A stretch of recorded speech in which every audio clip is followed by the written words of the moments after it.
জি, আজকে আমাদের যে পড়া সেটা হলো আল্লাহ তাআলার নাম। আমরা জানি আল্লাহ তাআলার নাম কয়টি? ৯৯টি। আল্লাহ তাআলার নাম কয়টি? ৯৯টি। ৯৯-এর চেয়েও বেশি আছে আল্লাহ তাআলার নাম।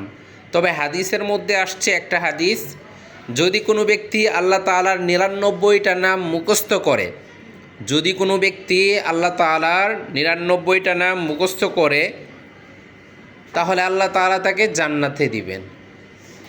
যদি কোনো ব্যক্তি আল্লাহ তাআলার ৯৯টা নাম মুখস্থ করে, তাহলে আল্লাহ তাআলা কোথায় দিবেন?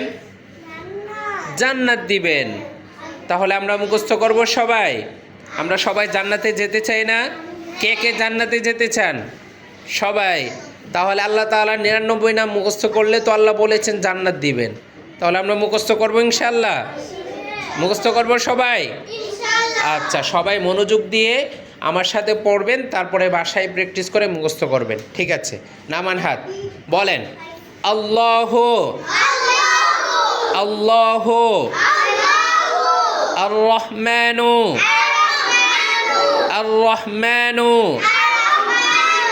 আর রহিমু আর রহিমু আর রহিমু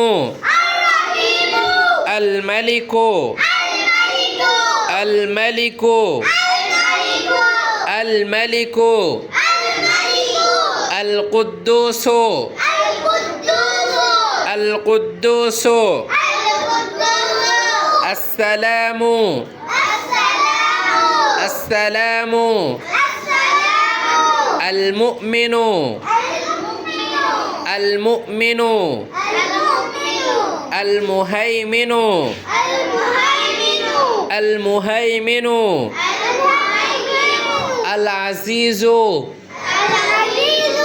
আল আজিজু আল জব্বারু আল জব্বারু আল মুতাকাব্বিরু আল মুতাকাব্বিরু। আজকে এই 10টা আমরা কিন্তু এই 10টা পড়েছিলাম ফার্স্ট টার্মে। আবার রিভিশন এই 10টা সবাই আগামীকাল আমাকে শোনাবেন। ঠিক আছে ইনশাআল্লাহ?